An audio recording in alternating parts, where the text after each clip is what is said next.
दोस्तों नमस्कार, आदाब, सत श्री अकाल। चैट विद सुरेंद्र वत्स के नए एपिसोड में आप सबका बहुत बहुत स्वागत है।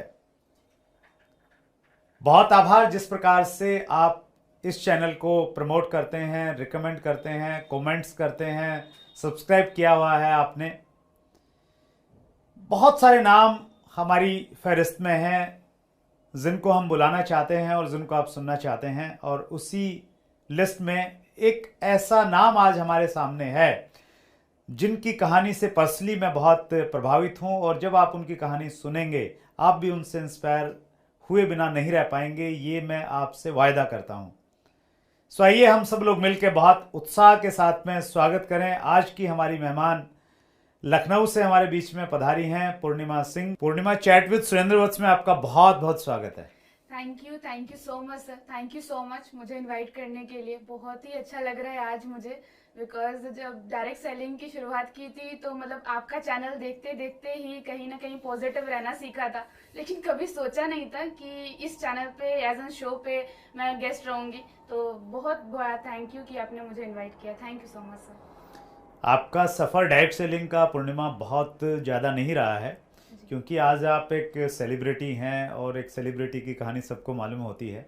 ये इंटरव्यू शूट करने से पहले मैंने आपका लगभग 1.25 घंटे का पूरा एक वीडियो मैंने देखा और उसमें आपके बारे में और डिटेल से मैंने जाना। तो मात्र 3 साल में जो आपकी अचीवमेंट्स हैं वो बहुत उल्लेखनीय हैं, और उस अचीवमेंट की वजह से हमने आपको आमंत्रित किया है। और ये मेरे लिए पर्सनली एक बहुत सुखद बात है, और बहुत इससे मुझे भी उत्साह मिल रहा है कि आपने अगर ऐसा चाहा था कि आप एक दिन आएँ और आपने इस चैनल से बहुत कुछ सीखा है, तो ये अगर आपने शिष्टाचार के नाते बोला है तो उसके लिए भी धन्यवाद। और अगर रियली आपने ऐसा ऐसा आपके साथ में हुआ है तो ये हमारी पूरी टीम को और ज़्यादा उत्साहित भी करेगा, और व्यूवर्स के लिए इसमें एक संदेश भी है कि वो अगर चैट विद सुरेंद्र वत्स को फॉलो करते रहेंगे और सीखते रहेंगे तो वो भी एक दिन वहाँ पे बैठेंगे जहाँ पूर्णिमा आज बैठी हुई है। बिल्कुल sir, thank you so much. Definitely sir, ये एक ड्रीम कम ट्रू है कि आज यहाँ पे इस चैनल पे आना, जैसे लोगों का कौन बढ़ेगा करोड़पति पे आना होता है हम डायरेक्ट सेलर का एक ड्रीम ही होता है, और आज यहाँ पे आना अपने आप में एक उपलब्धि मुझे लगती है। थैंक यू सो मच पूर्णिमा। हमने आपका कमिंग सून का वीडियो डाला था, तो उसमें बहुत सारे कॉम्प्लीमेंट्स हमें मिले हैं। कुछ मैं पढ़ के सुनाना चाहता हूँ। तान्या रावत ने लिखा है, we will love you to see there on this seat. Deep Raj Gupta ने लिखा है, inspiration for all girls. Sarla Verma ने लिखा है, सुपर एक्साइटेड। अतुल राठौर ने लिखा है, मुझे गर्व है कि आप इस चैनल पर आ रहे हैं। हेमंत ने लिखा है, वेलकम ब्यूटी विद ब्रेन। विकास विक्रम ने लिखा है, वेलकम दीदी, राधे राधे। मोतीराम साहू ने लिखा है, डायरेक्ट सेलिंग की झांसी की रानी। और मैकेनिकल माइंड ने लिखा है, युवाओं की प्रेरणा पूर्णिमा।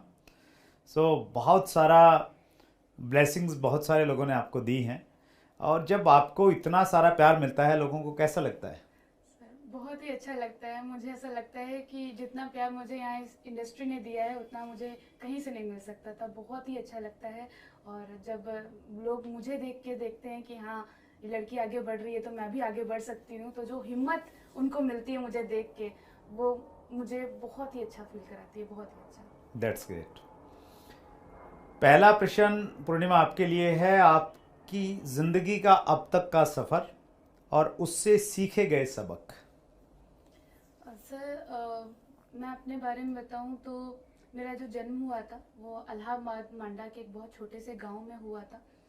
और जैसे आप लोअर मिडिल क्लास फैमिली से मैं बिलोंग करती थी, बहुत छोटे एरिया से थे। आप कह सकते हो कि मेरी स्कूलिंग भी जो हुई थी वो ऐसे स्कूल में हुई थी जैसे गोबर की लिपाई वगैरह होती अच्छा। है।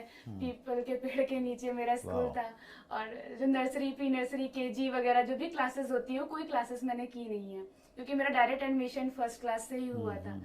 तो ऐसे ही बचपन था, लेकिन कहते हैं ना कि कभी मुसीबतें बता के नहीं आती हैं। तो जब मैं 8 साल की थी तो 8 साल की उम्र में डायग्नोज हुआ कि मेरे फादर को, जो कि पुलिस में थे, उनको लास्ट स्टेज लिवर कैंसर है। ओहो। और जब ये बात पता चली मेरे घर वालों को, तो मैं आपको बताऊं कि सिचुएशन इतनी क्रिटिकल हो गई थी क्योंकि फाइनेंशियल कंडीशंस बहुत वीक थी हमारी। और क्योंकि पापा की सैलरी थी 3,000 रुपये, बहुत ही कम, और उसमें सबसे बड़े वही थे। तो जब ऐसा हुआ तो कहते हैं ना, लोग बोलते हैं कि लोग क्या कहेंगे, लोग क्या कहेंगे बिजनेस के बारे में। मैं आपको बताऊं सर, मेरी मम्मी सबके पास में गई और सबसे बोला कि मतलब कुछ पैसे अगर मिल सकते हैं फादर के इलाज की। एक सिंगल पर्सन ने हेल्प नहीं की सर। आज लोग बोलते हैं कि मेरे पास में टाइम नहीं है। सर 8 साल की उम्र में थी, और आपको तो पता है सर बेटियां कितनी लाडली होती हैं अपने पापा की। मैं बहुत लाडली थी क्योंकि मैं अकेली थी, मेरे 2 छोटे भाई थे। तो उस टाइम पे डॉक्टर ने बोल दिया सर कि टाइम नहीं है। और हम लोग लास्ट टाइम गए थे उनको पानी पिलाने के लिए, और डॉक्टर ने खुद याद है आपको वो सिचुएशन? सिर्फ मुझे ही याद है सर। मेरे छोटे भाई को तो वो 1 साल का था, उसको तो पापा का फेस तक नहीं पता। जो मेरा 2 साल छोटा भाई है वो हमेशा मम्मी के साथ में ही रहता था, तो उसको भी कुछ खास याद नहीं है। सिर्फ मैं ही थी जो वो सारी चीजें देख रही थी, फेस कर रही थी। और मुझे याद है कि जब पापा की डेथ हुई तो मेरी मॉम का वजन भी बिल्कुल 25 kg तक हो गया था। कोई हम लोग को पूछ तक नहीं रहा था सर कि खाना खाया कि नहीं खाया, पानी पिया नहीं पिया, कहाँ है बच्चे तुम्हारे, कोई कुछ पूछ ही नहीं रहा था। मतलब ऐसा लग रहा था कि जैसे कहते हैं ना कि हम यूपी फैमिली से बिलोंग करते हैं, तो कहते हैं कि जब तक आपके फादर हैं, जब तक आपके पति हैं, तभी तक आपकी वैल्यू उस घर में होती है, वरना कोई आपको ज्यादा तक पूछता नहीं। इवन मौत का जिम्मेदार भी आपको ही बना दिया जाता है कि इनकी वजह से ही डेथ हुई है। सिचुएशन बहुत क्रिटिकल थी, लेकिन हाँ नाना ने संभाला। और मैं बहुत ही कम जगहों पे मैंने ये बात रखी है कि मैं आपको बताऊं, विद इन 2-3 मंथ्स मेरी पूरी पैटर्नल फैमिली खत्म हो गई थी। अरे अच्छा। मेरे 1-1.5 महीने में मेरे दादाजी की डेथ हुई थी। फादर की डेथ के बाद? फादर की डेथ के बाद फिर मेरी बुआ की भी डेथ हुई, और उससे पहले मेरे छोटा चाचा की डेथ हो गई थी, मेरी दादी की डेथ हो गई थी। तो सब अलग अलग बीमारी से या कुछ? अलग अलग बीमारी से हुए हैं। मेरे छोटे चाचा को खून की उल्टी हुई थी, और मेरे दादाजी को पापा के गम की वजह से, सिचुएशन की वजह से ऐसा हुआ। और बुआ जी को भी मेरे लिवर कैंसर ही हुआ था, जो भी कुछ टाइम के बाद में डेथ हुई। तो मेरे पैटर्नल फैमिली में मेरे पास में कोई नहीं। तो नाना ने जब देखा कि ये सिचुएशन में तो मेरे बच्ची नहीं रह पाएगी, तो वो हमें लखनऊ लेके आए। अच्छा। और जब लखनऊ में लेके आए तो मैं आपको बताऊं, क्योंकि कहते हैं ना कि एक माँ से ज्यादा स्ट्रांग कोई नहीं हो सकता।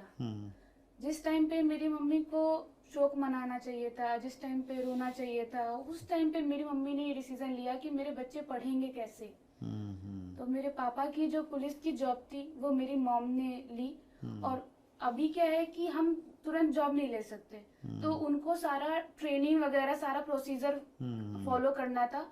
तो अब सोचिए 3 बच्चे हो चुके हैं। 3 बच्चों के बाद में मम्मी ने बुलेट फायरिंग की, दौड़ा, हर्डल्स किए, सब कुछ किया, ये सारी चीजें की, और उन्होंने वो एग्जाम पास किया। मुझे याद है कि मेरे घर में, नाना के घर में जगह नहीं थी, ऊपर में एक स्टोर रूम खाली था, उसी रूम में हमने अपना बेड वगैरह लगाया था, उसके नीचे अपना सिलेंडर वगैरह रखा था, मसाले के डिब्बे रखे थे, उसी को, वही रूम ही हमारी जिंदगी थी पूरी। और वहां पे आंगन में हमने खुदाई की थी। खुदाई करने के बाद में मम्मी के लॉन्ग जंप का तैयारी वगैरह करवा रहे थे। और सिचुएशन ऐसी थी कि सर जब उनका सिलेक्शन हुआ तो 2 साल तक हम बिना मम्मी पापा के रहे। अच्छा। ना मेरे पास में मम्मी थी, ना मेरे पास पापा थे। और आपकी उम्र? 8-10 साल की थी मैं। और फिर उसके बाद में मैं पढ़ाई करने के लिए जब गई तो मेरे भाई थे। पेरेंट टीचर मीटिंग में सर मैं अपने भाई की पेरेंट बन के जाती थी। जिस टाइम पे मेरा खेलने का टाइम था, गुड़िया वगैरह डिमांड करने का टाइम था, मैं पेरेंट बन के जाती थी, और मेरे पेरेंट टीचर मीटिंग में कोई आता नहीं था। सिचुएशन इतनी क्रिटिकल थी। मेरे भाई को मैं उस जगह से नहीं लेके जाती सर जहाँ पे मेरे को कैंडीज वगैरह मिलते रहे, आइसक्रीम के ठेले लगे हों, क्योंकि पता था ना कि अगर मांग लिया तो बहन दिला नहीं पाएगी। लेकिन ऐसे चल तो रहा इतनी था। समझ डेवलप थी आपके अंदर में उस समय कि भाई को वहां से नहीं लेके जाना है, वो मांगेगा, मेरे पास पैसा नहीं है? बिल्कुल सर, क्योंकि बात ये ना कि जब वो मैं फील कर पा रही हूँ ना, तो मेरे को वहाँ पे स्ट्रांग बनना था सर। और मुझे वो चीज दिख रही थी कि मेरा टिफिन बॉक्स नहीं है। मैं आपको सच्ची बताऊँ, मैंने स्कूलिंग में और अपने कॉलेज टाइम में टिफिन बॉक्स नहीं लेके गई हूँ मैं। अरे वाह, मेरा टिफिन बॉक्स में कुछ नहीं होता था। भूख तो लगती होगी।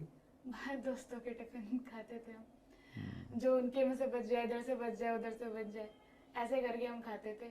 और मुझे भी लगता था कि कुछ सर दोस्तों पापा, के नाम याद आ रहे हैं अभी? हाँ बिल्कुल, मेरे दोस्त थे, मेरी प्रिया दोस्त थी, मेरी आरती दोस्त थी। तो कुछ लोगों के टिफिन भूख लगती थी तो मतलब मैं उसके टिफिन पहले ही ले लेती थी, क्लास में खाती थी। तो आज डायरेक्ट सेलिंग की सेलिब्रिटी पूर्णिमा अपने उन दोस्तों को क्या कहना चाहती हैं? बस सर, बहुत मुझे मतलब फील ना होने देने के लिए कि मैं अकेले फाइट कर रही हूँ, आपका थैंक यू कि आप हमेशा मेरे साथ में रहे। ये फील नहीं होने दिया, सोचने नहीं दिया कि घर पे जाके मुझे कोई हक करने वाला होगा कि नहीं होगा। ये फील ना होने देने के लिए कि किसी ने पूछा कि नहीं खाना खाया कि नहीं खाया, पेट भरा है कि नहीं, ये फील ना होने देने के लिए, मेरे होमवर्क कॉपी करवाने के लिए, क्योंकि कोई होमवर्क करवाने वाला घर पे नहीं था, तो कॉपी करने देने के लिए, वो हर चीज़ के लिए थैंक यू।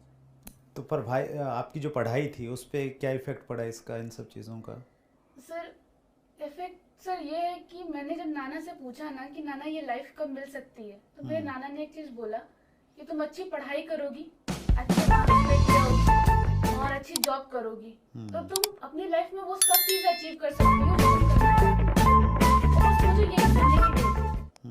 मैंने अगर मुझे ऐसा लगा कि यार ये चीज़ मेरी लाइफ में सही कर सकती है, अपनी फैमिली को अच्छा फ्यूचर दे सकती हूँ, तो सर मैंने फिर बहुत अच्छी तरीके से पढ़ाई करना शुरू किया और 10th क्लास में मेरे 96% थे।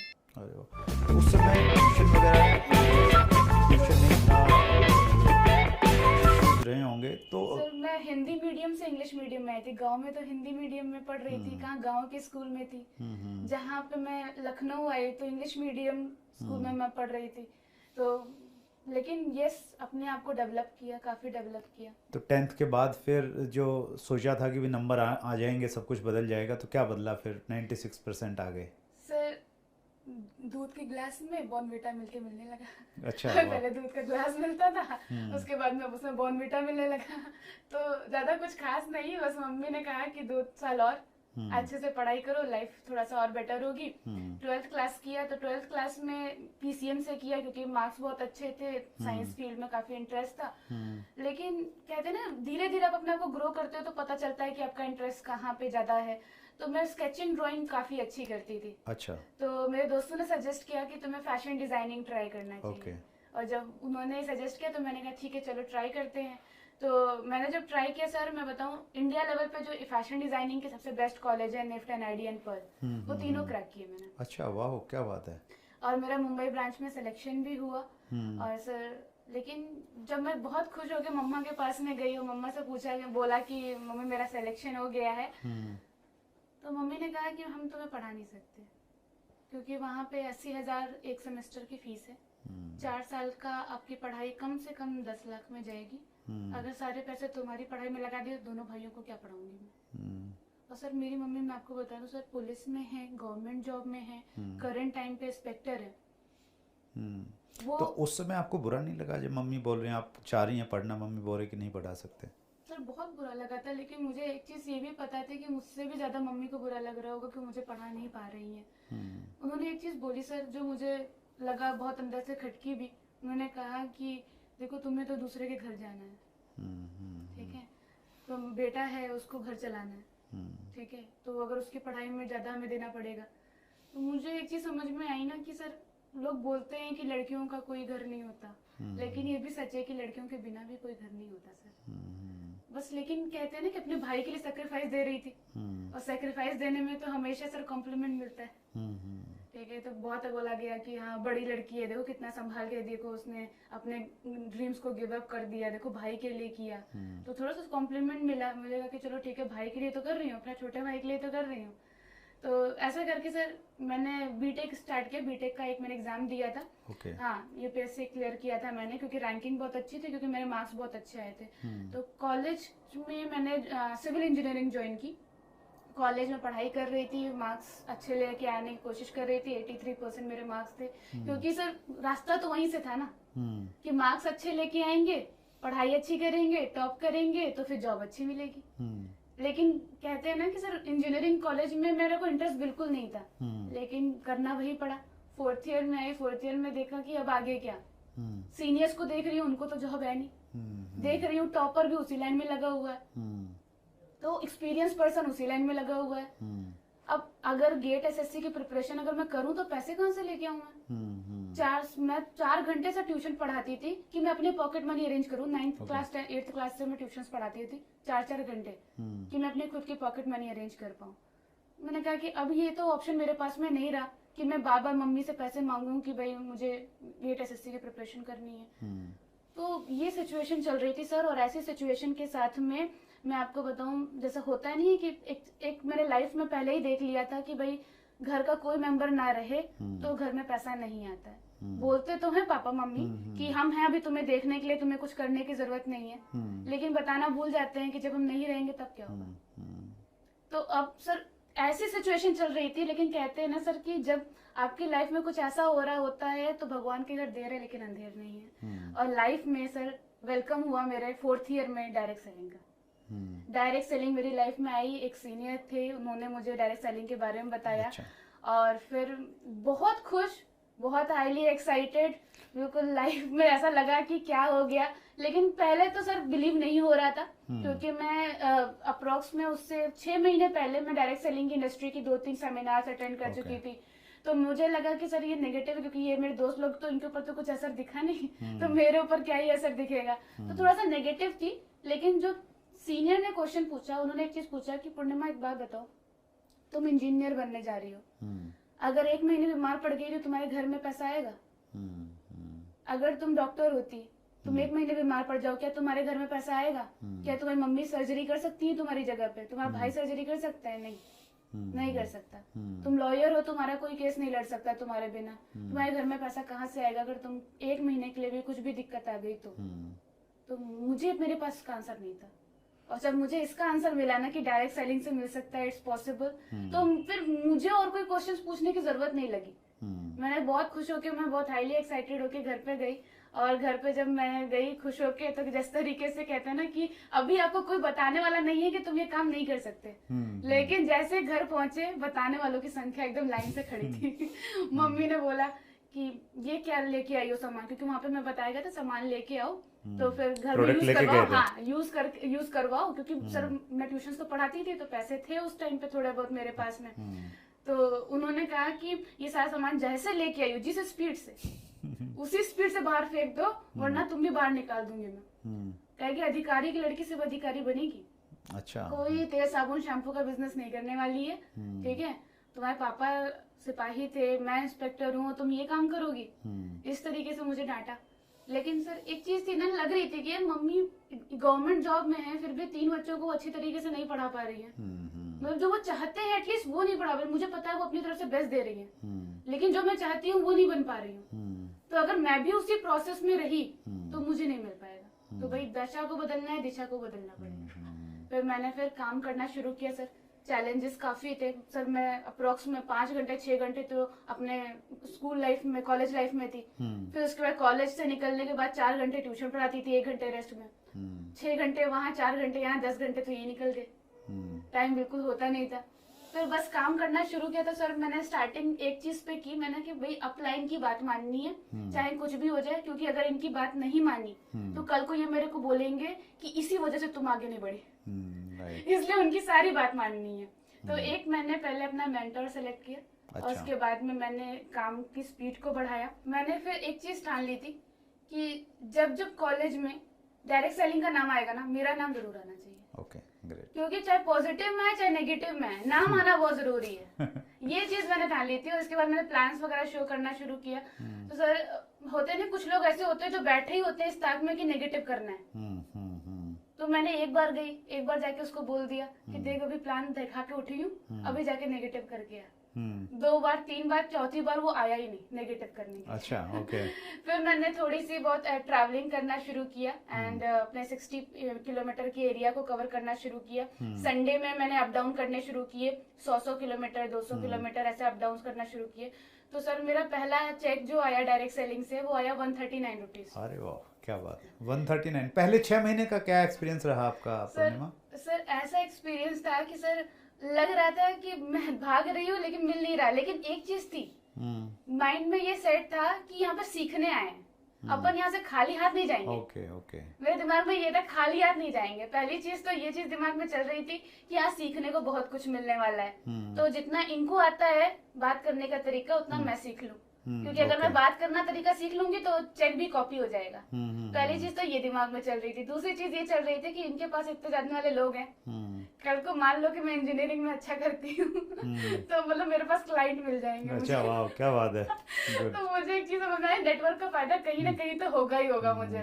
तो मैं इन दोनों पीछे के रन कर रही थी, तो ऑटोमेटिकली मुझे पैसा भी दिख रहा था कि ऐसे पैसा भी आएगा, ड्रीम्स भी पूरे हो सकते हैं, काम भी चीजें हो सकती हैं, तो विजन बड़ा हो गया था। अब जब विजन बड़ा हो गया तो सर यस, बहुत सारे चैलेंजेस के साथ में कुछ लोग ऐसे अजीब से मिले जो मुझे बिटिया बुला के बोलते थे कि बिटिया आई है, इसे कुछ सामान एक ऐसा भी टाइम आया था बिटिया बोल के कि तुम मुझे क्या सिखाओगी ऐसे करके, ठीक है तुमको तो हम सिखा के भेजेंगे ऐसे ऐसे करके, मतलब घर में सेल्स की तरह ऐसा लगा मुझे। स्टार्टिंग में ऐसा फील हुआ। तो चेक जब आया 139 का तो मेरे दोस्त लोग तो मजाक करने पे उतर गए, बिल्कुल कहता हमारे शुभ चिंतकों को सबसे पहले चिंता होती है। तो वो आए मेरे पास में, उन्होंने कहा कि इतने तो रुपए तो मैं वही अपना ब्लेजर झाड़ देता तो निकल जाते। होता नहीं, जैसे लेडीज होती हैं वो हस्बैंड के जब ब्लेजर झाड़ती हैं तो उसमें से पैसे खनक खनक के निकलते हैं, तो कहीं इतने झाड़ दिया होता तो निकल जाता। मैंने उससे एक चीज कही कि भाई जितने रुपए लेके तुम दुकान में सामान लेने जाते हो ना उतना तो मेरा कैशबैक आता है। अच्छा। सर लीडर का एटीट्यूड ही तो बहुत कॉन्फिडेंस था आपके पास में पूरा उस समय भी, क्योंकि सर एक चीज थी, मैंने इन्वायरमेंट देखा, मैंने कहा माहौल पकड़ लो पूर्णिमा। अगर तुम अपने से ऊपर कैटेगरी के लोगों के साथ में रहोगी सोच ऊपर वाली होगी, अपने से नीचे कैटेगरी वालों के साथ में रहोगे सोच नीचे वाली होगी। तो मैं हमेशा कोशिश करती थी कि अपने अपलाइंस के अराउंड में रहूं। वो बोलते थे 1 लाख का टर्नओवर, बोलते थे 5 लाख का टर्नओवर, बोलते थे 1 करोड़ का टर्नओवर, तो मेरी सोच वहां जा रही थी। Okay okay. तो उनके जब मेरे पास में कोई प्लान नहीं होता था सर, मैं उनके प्लान में जाके बैठ जाती थी। वो कौन सा समय था पूर्णिमा जब आपको करते हुए ये लगा, कॉन्फिडेंस आया कि यस अब इस इंडस्ट्री में आप बहुत अच्छा कर सकते हैं? सर मुझे इसको मैं अगर बहुत अच्छी तरीके से बताऊं तो सर मैंने एक देखा कि सबसे यंगेस्ट में गर्ल कौन है। अच्छा ओके। हाँ, ये मुझे बहुत मोटिवेट किया। मैं देख रही थी कि गर्ल्स उतने ऊपर तक क्यों नहीं पहुंच पा रही हैं, क्या रीजंस है जो वो नहीं पहुंच पा रही है। मुझे एक चीज समझ में आ रही थी कि अगर नहीं है कोई ना तो भगवान ने वो चीज मेरे लिए लिखी हुई है। ओके। वो चीज मुझे बहुत मोटिवेट कर रही थी। मतलब वो एक ड्रीम बन गया आपका। हाँ, कि as a you know girl, as a youngest girl आपने एक अचीवमेंट हासिल करनी है। और एक और चीज सर कि मैं अपने ऊपर में अपलाइन में नहीं देख पा रही थी कि जिसको देख के मैं चेक दिखा पाऊं कि भाई गर्ल का है, ऐसा चेक है, ऐसा चेक है। तो मैं चाहती थी कि मेरी डाउनलाइन के पास में वो चेक होना चाहिए। ओके। अरे वाह। मतलब मेरे पास में जितने चैलेंजेस आए थे कि लड़के मुझे ऐसी चीजें बोल रहे थे, उनसे प्लान दिखाने में दिक्कतें आ रही थी, मैं ये देख रही थी कि ट्रैवलिंग करने में दिक्कत आ रही थी। मैं जब भी इधर ट्रेन्स वगैरह में, जनरल ट्रेन्स वगैरह में जब मैं सफर कर रही थी तो जब होता नहीं है कि आप किसी फैमिली मेंबर्स के साथ में न रहो तो थोड़ा सा भी अगर टॉप ऊपर नीचे है तो आपको पूरा टाइम चौकन्ने रहना पड़ता है। तो वो चीज जो चैलेंज आ रहा था मेरे साथ में, तो जितनी भी चीजें, मेरे पास पैसे नहीं थे बिल्कुल भी। जब मैं ट्रैवल करने के लिए दिल्ली में आई तो बंगला साहब में बैठ के मैंने किसी तरीके से खाना खाया कि भाई मेरे डाउनलाइंस को ना पता चले कि मैम के पास पैसे नहीं है। तो ये जो फाइट मैंने दी, ये मेरी डाउनलाइन में गर्ल्स को पता होनी चाहिए कि लड़की कर सकती है। मैं करके अगर नहीं दिखा पाई ना सर, उनके पास हमेशा ये एक्सक्यूज होगा कि लड़कियां नहीं कर सकती। तो ये आपके लिए कारण था कि अगर आप नहीं कर पाई तो बहुत सारी गर्ल्स को निराशा होगी, और आप कामयाब होगी तो बहुत सारी गर्ल्स के लिए आप इंस्पिरेशन बन जाएंगी। और आप हैं, आप पूर्णिमा रियली हैं। कितने सारे लोगों ने ये कमेंट्स भी किए हैं। आपकी कहानी बहुत इंस्पायरिंग है। मेरे पास में बहुत सारे प्रश्न हैं व्यूअर्स के, तो ये प्रश्न इस इंटरव्यू में हम लोग नहीं ले सकते। एक कंटिन्यू इंटरव्यू करेंगे हम लोग। ये एपिसोड हम लोग यहीं फिनिश करते हैं। अगला एपिसोड अगले मंगलवार को हम लोग दिखाएंगे, और उसमें हम व्यूवर्स के क्वेश्चंस और मेरी तरफ से कुछ क्वेश्चंस हैं वो हम लोग लेंगे। सो आज के इस एपिसोड में आने के लिए पूर्णिमा, और स्पेशली आप लखनऊ से खुद ड्राइव करके आए हैं। सो ये मेरे लिए बहुत शॉकिंग था। कल जब रात में बात हुई और आपने बोला कि मैं सेल्फ ड्राइव कर रही हूँ रात के 9 बजे के आसपास में, तो मैं तो थोड़ा सा मुझे डर लगा अंदर से। फिर आपने बोला कि नहीं नहीं मैं रेगुलर हैबिचुअल हूँ इसके लिए, तो वो कहीं ना कहीं एक इंस्पायर भी किया अंदर से ये चीज़ कि जैसा हम चाहते हैं कि लड़कियां ऐसी होनी चाहिए, आप वैसी हैं। सो स्पेशली इतनी लंबी ड्राइव करके, सेल्फ ड्राइव करके दिल्ली में आने के लिए बहुत बहुत धन्यवाद Purnima. Thank you so much sir, और इतना अच्छा अमेजिंग शो बनाने के लिए, हमें इंस्पायर करने के लिए thank you so much. Thank you. So ये थी पूर्णिमा सिंह, लखनऊ उत्तर प्रदेश से हमारे बीच में। यूथ के लिए इंस्पिरेशन है, गर्ल्स तो उनको बिल्कुल फॉलो करती हैं और फॉलो करना चाहिए। अगले मंगलवार को रात्रि 8 बजे कौन शख्सियत आने वाली है, बिल्कुल पूर्णिमा दोबारा आपके बीच में उपस्थित होंगे। आपके क्वेश्चंस होंगे, मेरे क्वेश्चंस होंगे। अगले मंगलवार का बेसब्री से इंतजार कीजिएगा, क्योंकि पूर्णिमा फिर आपके बीच में उपस्थित रहेंगी।